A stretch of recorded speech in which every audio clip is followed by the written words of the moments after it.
Assalamualaikum warahmatullahi wabarakatuh. Pernahkah kita bertanya, mengapa ada orang yang tidak beriman, jarang sholat, entah karena malas atau karena sibuk, tetapi hartanya melimpah? Banyak orang kafir, pelaku maksiat, atau orang yang tidak peduli dengan agama, tetapi hidupnya justru kaya raya.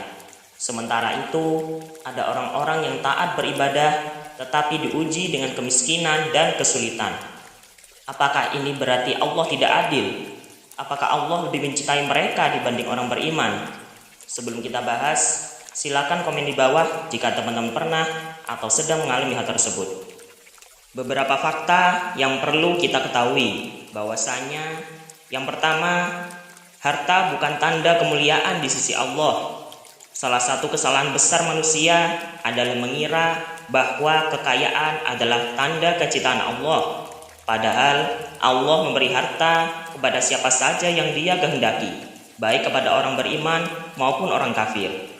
Allah berfirman dalam Al-Quran, "Adapun manusia, apabila Tuhan mengujinya, lalu memuliakannya dengan memberinya kesenangan, maka dia berkata, Tuhanku telah memuliakanku.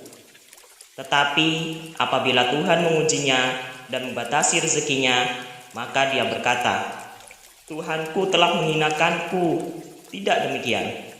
Quran Surat Al-Fajr ayat 15-17. Artinya, kekayaan bukan tanda kemuliaan dan kemiskinan bukan tanda kehinaan. Yang kedua, kekayaan bisa jadi istidraj atau ujian tersembunyi. Sahabat sekalian, ada satu konsep dalam Islam yang disebut istidraj. Istidraj adalah ketika Allah memberikan seseorang harta, kesuksesan, dan kekuasaan secara terus-menerus, padahal mereka tidak beriman dan berada dalam kesesatan. Rasulullah SAW bersabda, apabila kamu melihat Allah memberikan kenikmatan dunia kepada seseorang yang selalu berbuat maksiat, maka ketahuilah bahwa itu adalah istidraj dari Allah. Hadis riwayat Ahmad. Jadi, kekayaan yang mereka dapatkan bukan karena Allah mencintai mereka, tetapi justru karena Allah sedang menguji mereka. Allah membiarkan mereka larut dalam kemaksiatan hingga tiba-tiba azab menimpa mereka. Naudzubillah min dzalik. Allah berfirman, maka tatkala mereka melupakan peringatan yang diberikan kepada mereka, kami pun membukakan semua pintu kesenangan untuk mereka, hingga ketika mereka bergembira dengan apa yang diberikan kepada mereka, kami sisa mereka dengan sekonyong-konyong. Maka ketika itu mereka terdiam putus asa. Quran Surat Al-An'am ayat ke-44. Betapa banyak orang kaya raya yang akhirnya mengalami kehancuran. Contohnya Qarun, hartanya melimpah, tetapi akhirnya ditelan bumi oleh Allah. Lalu ada Fir'aun, memiliki kerajaan besar, tetapi mati tenggelam di Laut Merah. Lalu orang-orang kaya di zaman Nabi banyak yang menolak Islam, dan akhirnya harta mereka tidak menyelamatkan mereka dari azab Allah. Yang ketiga, harta yang halal dengan harta yang haram. Tidak semua kekayaan itu buruk. Islam tidak melarang kita untuk kaya, tetapi melarang kita mencari harta dengan cara yang haram. Allah mencintai hambanya yang mencari harta dengan cara yang halal dan digunakan untuk kebaikan. Tapi banyak orang kafir dan pelaku maksiat mendapatkan harta dari riba, penipuan, judi, bisnis ilegal, eksploitasi, dan lain sebagainya. Meskipun mereka kaya, tapi harta itu tidak akan membawa keberkahan. Bahkan harta mereka bisa menjadi penyebab azab di akhirat. Yang keempat, orang beriman diuji dengan kesabaran. Sebaliknya, orang beriman mungkin diuji dengan kesulitan ekonomi. Tapi ini bukan tanda bahwa Allah tidak menyayangi kita. Allah berfirman, apakah manusia mengira bahwa mereka akan dibiarkan hanya dengan mengatakan kami telah beriman dan mereka tidak diuji?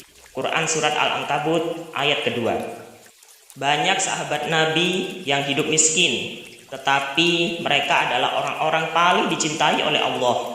Contohnya Abu Hurairah, hidupnya miskin tetapi memiliki ilmu yang luar biasa. Yang kedua, Bilal bin Rabah, seorang budak miskin tetapi tinggi derajatnya di surga. Lalu selanjutnya ada Rasulullah SAW, hidupnya sangat sederhana, meskipun beliau bisa saja meminta apapun kepada Allah. Maka jika kita dalam kesulitan, bersabarlah, karena kesabaran ini adalah jalan menuju surga. Kesimpulannya, jangan terperdaya dengan harta dunia. Sahabat sekalian, kita tidak boleh iri dengan kekayaan orang-orang yang tidak beriman, karena dunia ini hanyalah ujian. Harta bukan tanda kemuliaan di sisi Allah.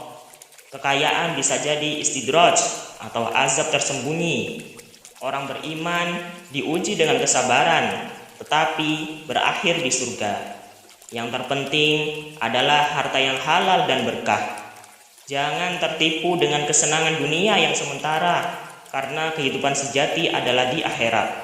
Rasulullah SAW bersabda, seandainya dunia ini bernilai di sisi Allah seperti sayap nyamuk, maka dia tidak akan memberikan sedetik air pun kepada orang kafir. Hadis riwayat Tirmizi. Artinya, dunia ini sangat kecil nilainya di sisi Allah. Maka jangan jadikan dunia ini sebagai tujuan utama kita. Yang penting bukan seberapa banyak harta kita, tetapi bagaimana kita mendapatkannya dan bagaimana kita menggunakannya. Semoga Allah memberikan kita rezeki yang halal, berkah, dan penuh manfaat. Jangan lupa like, komen, dan subscribe agar mendapatkan manfaat dari konten lainnya.